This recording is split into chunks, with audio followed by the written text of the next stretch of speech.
Next on. Ya muhimu kwanza ni kujua hali yako ya status ya HIV. Tunakuja kutwanga mchele alafu wanatupako mchele na pesa kidogo ya kujisaidia.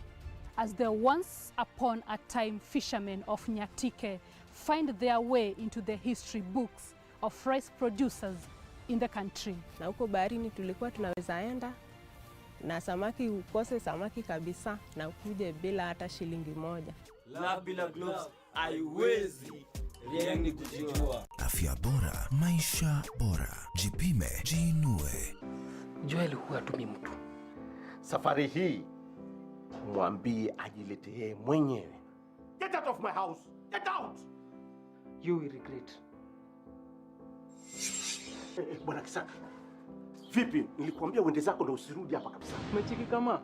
Kama yuko heri, hata bibi yake pia yuko. Sasa wewe na kasheshe mob, nani amekuuliza story ya bibi yake? Mimi na date cheki tu kama. Hiyo story tumeshoka nayo na tumeshoka nayo. Na tena tuko na stress zetu huko. Unajua hivi? Nishukue Mungu. Shukuliwa. Nilikosea kabisa kuoa.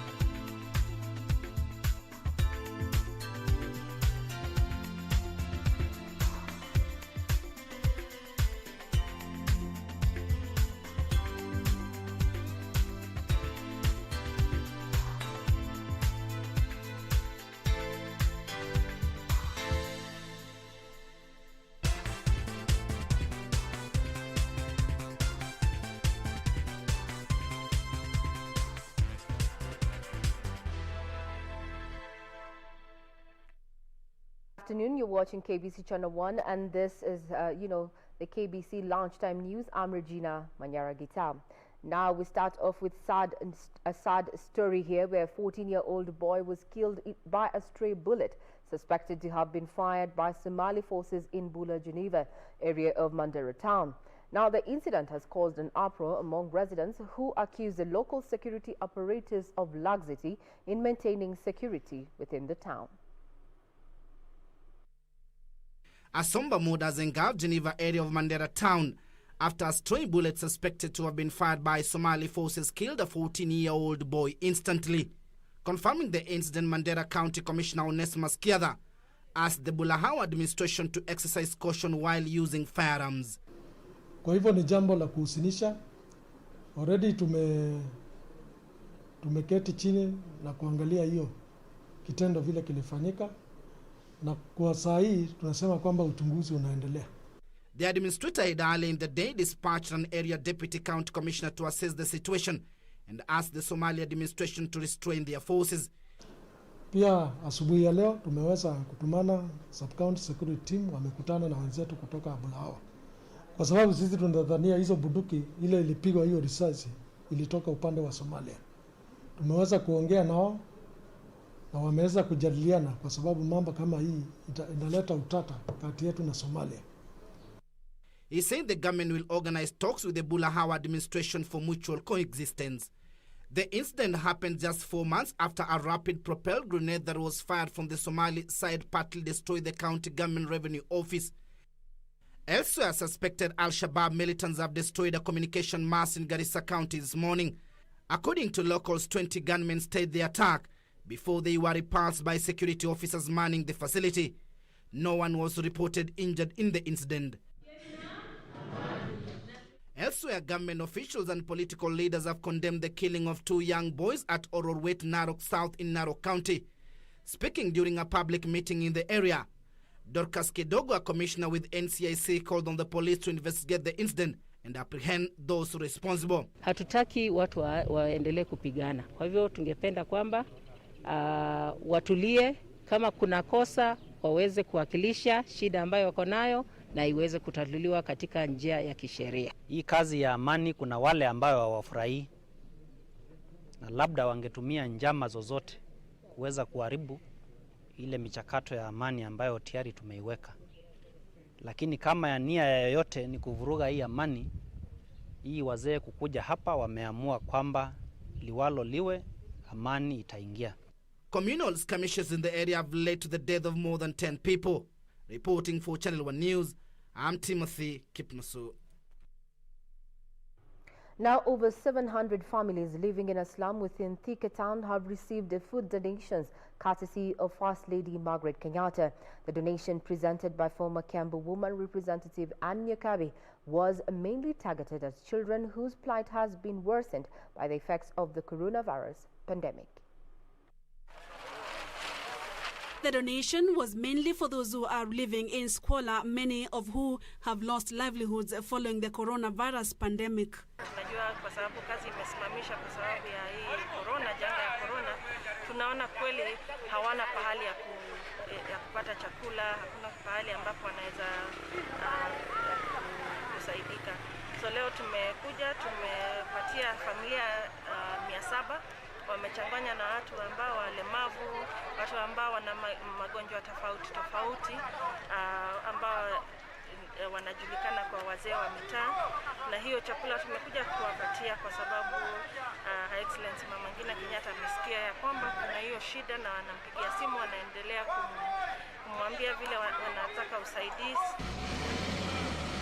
The same generosity was extended to over 10,000 families in Bomet by the area county government. Bomet Governor Hilary Bachok, who flagged off distribution of more than 10,000 bags of maize, said each of the listed beneficiaries would receive a 90 kg bag of maize in a bid to alleviate effects of COVID-19 in the area. Today, we are officially launching and flagging off the distribution of support to our vulnerable members of the society that will be supporting 10,000 families or households with relief food. Elsewhere, it was a sigh of relief for hundreds of girls in Samburu County who have endured the pain and shame of lack of sanitary towels since schools closed following the COVID-19 disease outbreak. The girls were all smiles after well-wishers came to their aid and gave them free reusable sanitary towels. As we know, the COVID-19 has affected so many things. As we speak now, there are cases, the rise of teenage pregnancy, which is also affected by lack of sanitary towels. We found that some of the girls actually they look for money from boys or boyfriends to actually buy the sanitary towels. Wakati unaenda town kununua badis, unakuta badis moja ni bei kali. Sasa tunasema asanti, tumepata badis nyumbani. Kwetu ni Manyata iko karibu na town, sasa singine kununua ni ngumu. Sasa hawana pesa ya kununua. Finally, flood victims in Navakholo, Kakamega County have received donations including bags of maize, cooking oil, among other essentials from religious leaders in the region. The clerics say they are targeting over 500 families rendered homeless by the floods. Tumeona tuje tuwasaidie kwa njia moja ili wakajua kwamba tuko pamoja na wao, mbali na kuwaombea katika maombi yetu. Tuliona ni vyema tuweke katika action mambo yetu ili tuwaletee vyakula kidogo na nguo ili zikaweze kuwasaidia. Purity Museo, Channel 1 News. Now, Embu Teaching and Referral Hospital has received 65 beds worth 3.4 million shillings from Family Bank.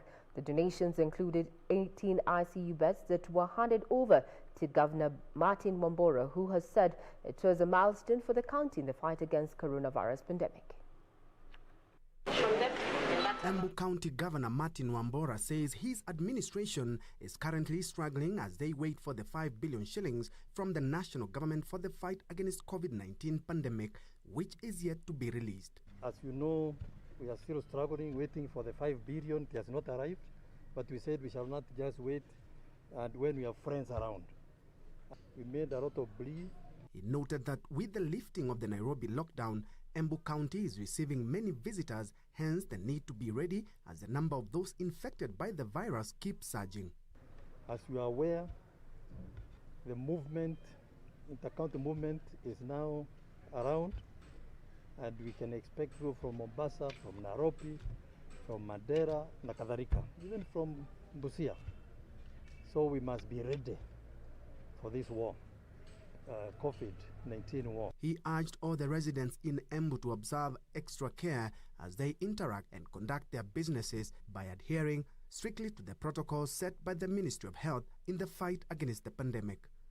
Family Bank CEO Rebecca Muithi said the institution had restructured facilities to the tune of 14 billion shillings for its clients to cushion them against the harsh effects of the coronavirus. So as Family Bank, we do business in Embu, we do business across the country in our 31 counties.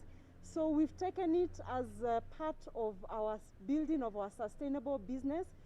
At large, we've been able to restructure quite a number of facilities. Family Bank, currently over 14 billion in restructures, just to help our SMEs cope during these difficult times.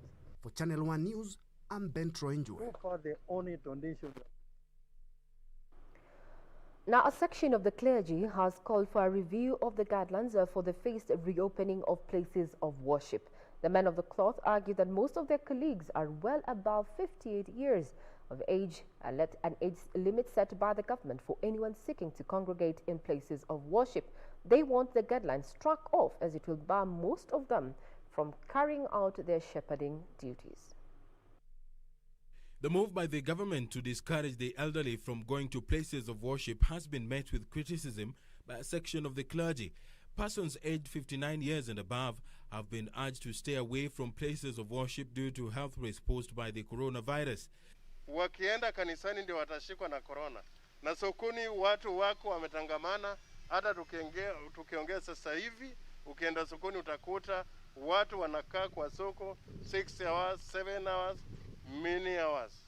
Hata ingawa age of 13 kwenda chini hawawai kuelekea katika congregation, utaangalia uone ya kwamba mama ako na watoto, ako na yule ananyonyesha, ako na miaka 5, kuna wa miaka 10, kuna wa miaka 13, kuna miaka 15, na hii ni kumaanisha ya kwamba sasa wale wa mama wasikuje katika sehemu ya ibada. Though the guideline is not legally binding, some men of the cloth want it removed from the list of guidelines. Tunao viongozi wengi sana katika kanisa la AIPCA ambao wako na miaka 58 kwenda juu. Na pia vile vile kuna wahubiri wengi sana ambao wako na miaka 58 kwenda juu. Kwa hivyo tungeomba serikali iangalie ni njia gani tunaweza tumia ili wale waendelee kushiriki katika misa. Hao tunajua nambari kubwa yao, hao ni watu ambao maisha yao yote wanajua kumtumikia Mungu. Hivyo wakati ambapo watu kama hao wameambiwa wakae nyumbani, basi hatuoni ikifaa vizuri, maana hao ndio watu ambao wanampenda Mungu sana. Beginning Tuesday next week, Kenyan faithful will be allowed to congregate in places of worship as the government moves to ease some of COVID-19 measures. The condition of phased reopening of places of worship comes weeks after the government engaged an interfaith council on modalities that will be used to ensure public health protocols are adhered to in places of worship.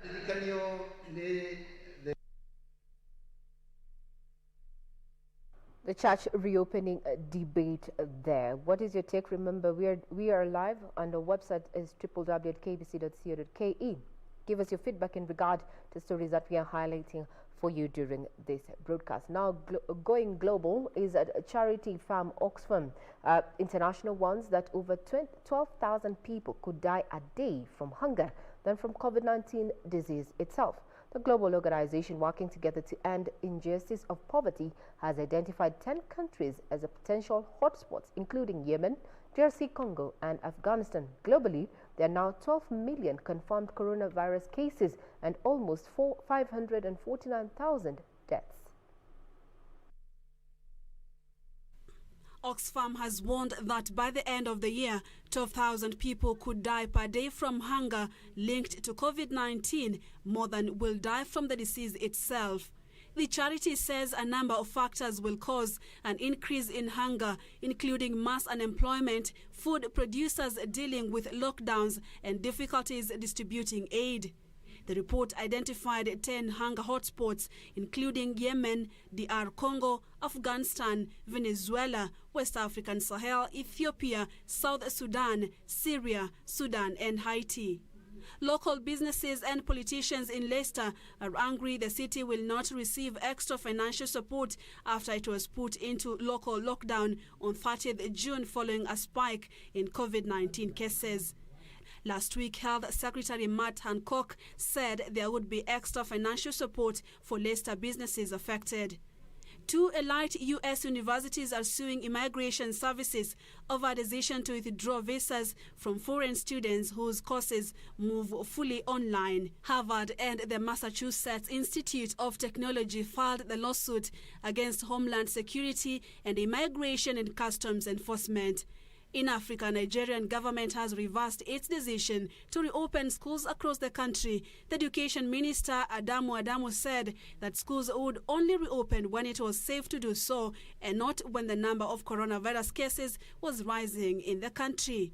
Ghana's Chief Justice Kwasi Anin-Yeboah has gone into isolation after reports that some judges tested positive for coronavirus. The Chief Justice started 14 days of self-isolation on Wednesday, according to a statement by the Judicial Secretary. Globally, there are now 12 million confirmed cases and almost 549,000 deaths. Purity Museo, Channel 1 News. With that from around the globe, we take a short break, but in return, we're still going to be focusing on stories that are making headlines. Do not go away. We'll be right back.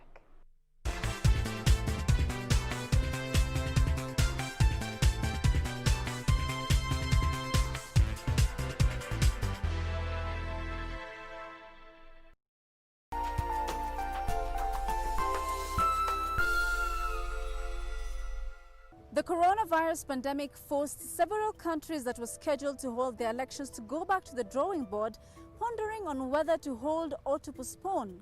Africa's second populous nation, Ethiopia, postponed its parliamentary election that was scheduled for August this year to 2021, citing the coronavirus outbreak. However, for others, it's business as usual. Togo became the first country in Africa to hold elections just days after the first COVID-19 case was confirmed in Egypt. In March, Guinea, Mali and Cameroon held its parliamentary elections, followed by Benin, which held its local elections on 17th of May, but employed cautionary measures such as cancelling campaigns and public gatherings of more than 50 people.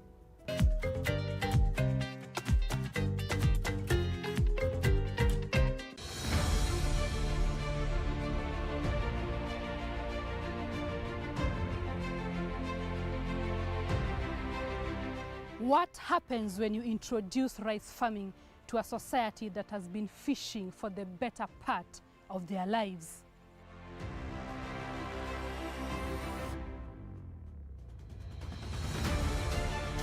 The story at the Lower Kuja irrigation scheme is finally changing. Tunakuja kutwanga mchele alafu wanatupako mchele na pesa kidogo ya kujisaidia. As the once upon a time fishermen of Nyatike find their way into the history books of rice producers in the country. Na huko baharini tulikuwa tunaweza enda na samaki ukose samaki kabisa na ukuje bila hata shilingi moja. Watch it on Thursday at 8:30 p.m. only on KBC Channel 1. Yo, muliitisha mtu wangu na tukawapatia. Mwenzako I feel so good, pindi nikikuona. Kanyaga. Pull up love, yeah. Pull up love. Top Mashariki, mpango mzima, kipindi ambacho kinakupatia burudani katika kanda Afrika Mashariki. I don't wanna lose your love tonight. Ukiwa na mie Munyi Kazungu hapa, nite kaka mkubwa na kuletea mahanja. Ungana na mimi Munyi Mtetezi Kazungu kila siku ya Ijumaa kuanzia mida ya saa 4 usiku. Top Mashariki freestyle au sio, ni take over.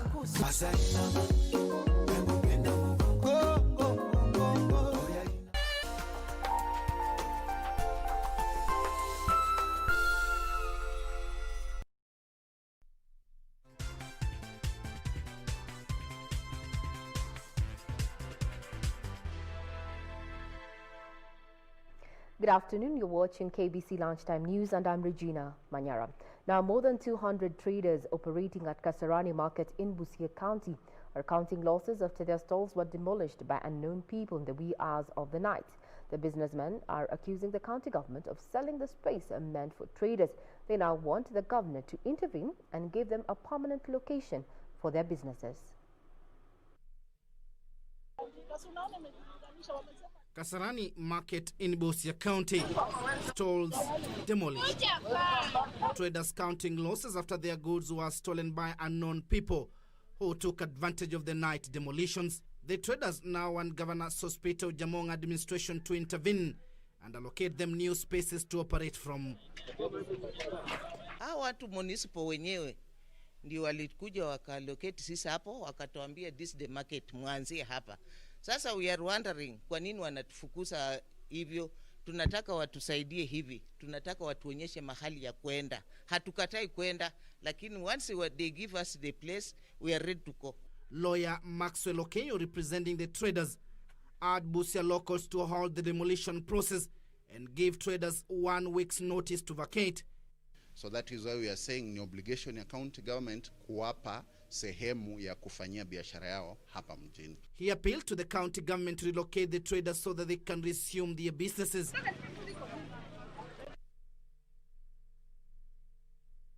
Now, crossing over to Trans Nzoia is that the county government has rolled out the process of reclaiming grabbed public land in the region. The county boss, Patrick Haemba, complained of the shortage of space for expansion of towns in the region, warning private developers against putting up buildings on public land. Days after Trans Nzoia County Assembly voted for the restoration of all public utilities grabbed by private individuals, the process of reclaiming the properties has begun in earnest. The process kicked off in Hospital Ward, where a grabbed road linking Norek and St. Mary's Market was repossessed, leaving encroachers counting losses. Nimeishi hapa kwa hiyo miaka 20 ambapo hii barabara imekuwa tu ni shida kila wakati. Tukiambia mheshimiwa atuletee tinga atulimie barabara, analeta tinga inashindwa kulima kwa sababu ya kwamba barabara imefinywa, upande wamefinya ikakuwa kidogo. Area MCA Eric Wafula noted that several public utilities in the region were irregularly transferred to individuals by rogue land officials of the defunct Kitale Municipal Council. Wafanyakazi wa serikali wale wenye wafisadi ama wale wenye hawana imani kwa serikali, vitu yenye wanafanya, wanapatia watu mastakabadi matitles na wanajua vizuri hizo matitles zingine zimepita kwa barabara. Matitles zingine wanawapea na ni mashamba ya serikali. The ward representative called on government investigative agencies to hold to account all who took part in the illegality. Tafadhali enda chunguza vizuri kabisa hiyo shamba yenye huko wanauziwa ni either shamba ya public utility ama mtu anakuuzia shamba yake kamili. Area Governor Patrick Haemba said he is disturbed by the move by developers to defy restrictions by court of law to put up buildings on the land in question when the case are not determined.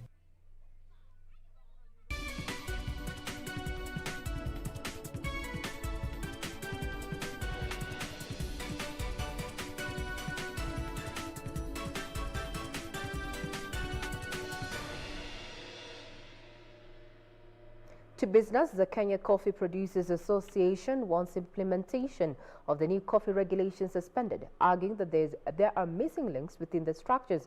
Chairman Peter Gekonyo claims the new regulations are not aligned to the needs of stakeholders along the value chain. The Capital Markets Regulations 2020 that were gazetted in April brought the Coffee Exchange and its members under the regulatory oversight of CMA in efforts geared towards strengthening governance of players and consumer protection. We requested the government to do the following to save the coffee farmers and the industry at large. 1. Suspend the Capital Markets Coffee Exchange regulation until all structures and systems have been put in place, including amendment of Crops Act 2013. Consult the farmers. However, members of the Kenya Coffee Producers Association want implementation of the new coffee regulations suspended, claiming there are glaring gaps in the structure and systems, such as the amendment of the Crops Act 2013, that are not corrected. Our 80% of coffee is currently exported to the overseas market. What is going to happen is our overseas buyers will look for alternative sources that now denying us the opportunity to sell our coffee.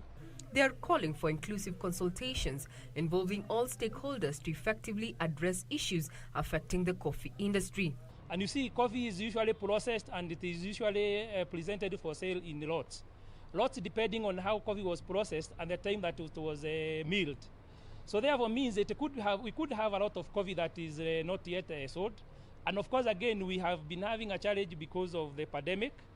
Again, we also had a recess.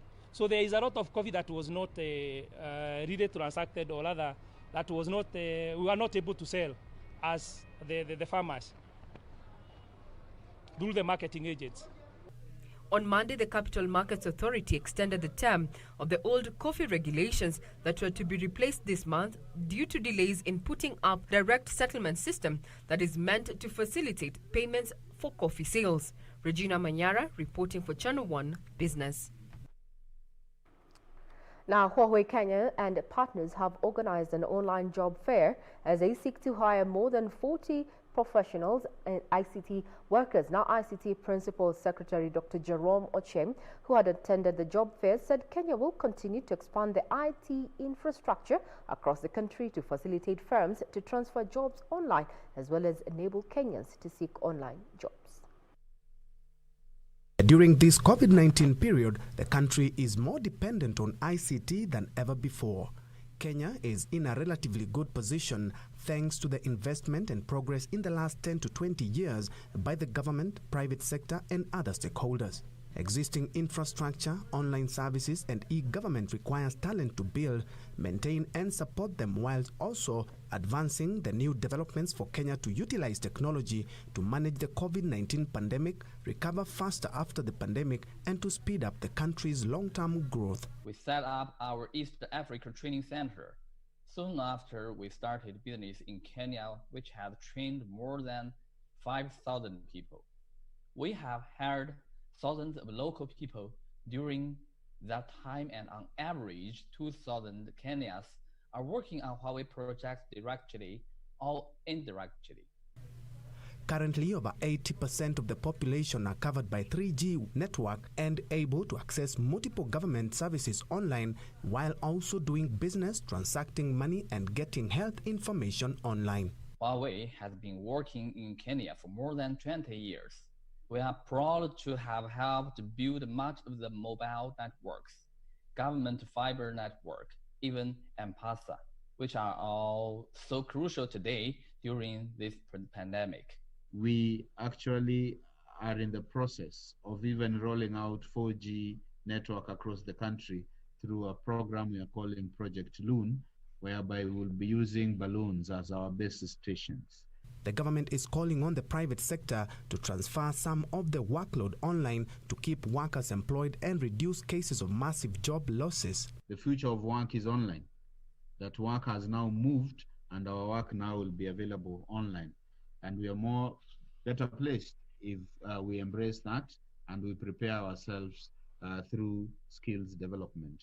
The government is seeking to expand the Ajira digital program to reach 5 million youths across the country. Through the critical partnership between the government, the private sector and academia, the focus is now shifting on training Kenyans to utilize this infrastructure to innovate and develop new ideas, create business opportunities, and critically create employment for millions of Kenyans. Huawei says setting up the East Africa Training Center in 2008, they have trained more than 5,000 people.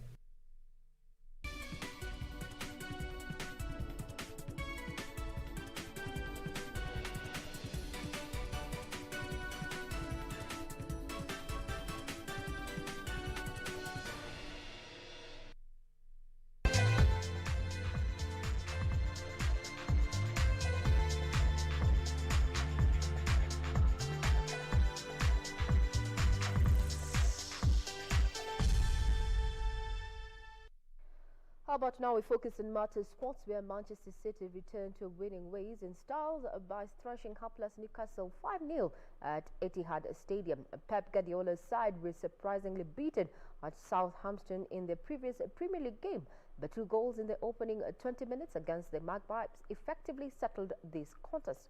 Gabriel Jesus ended his 9-game goal drought by converting from David Silva's cutback, while Riyad Mahrez swept home the second from Kevin De Bruyne's pass. It got worse for Newcastle in the second period when Federico Fernandez inadvertently deflected Matt Ritchie's attempted clearance into his own net, and David Silva added the fourth by curling in a sublime free kick. Raheem Sterling came off the bench to add the fifth for City in injury time, rolling in from Silva's pass. With 4 games remaining, City have strengthened their claim to second place, moving 9 points clear of Chelsea, while Newcastle dropped to 13th position.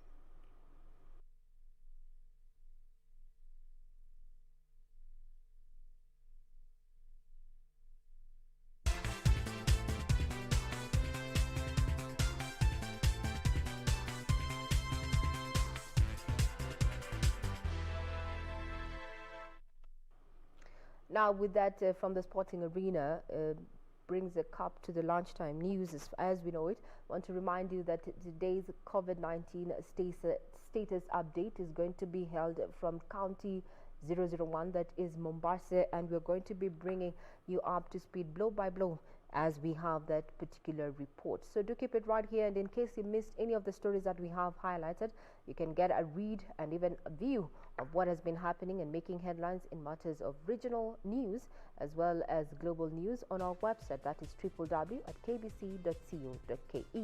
I'm Regina Manyara. Enjoy the rest of your viewing.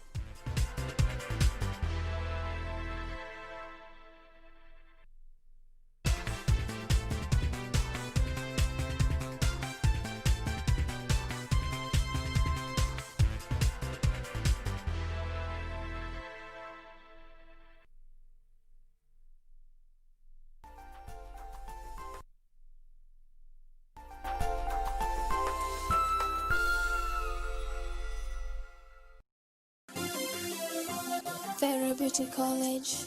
Vera Beauty and Fashion College, with branches in Nairobi, Eldoret, Thika and Meru.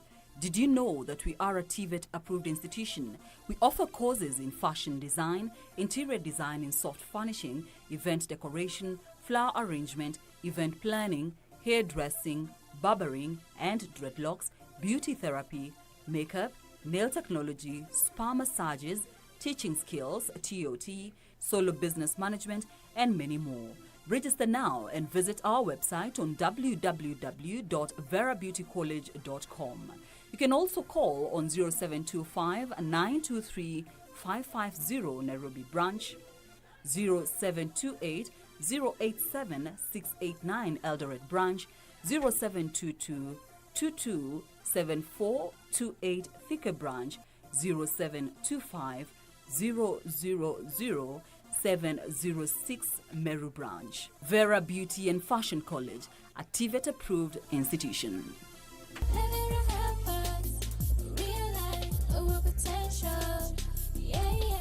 On the next episode of Shika Masudi, mimi mfuko wangu hautoshei hela ndogo kama hizi. Yaani ukiniangalia hivi nafaa kubeba hela ndogo kama hizi. Keep change.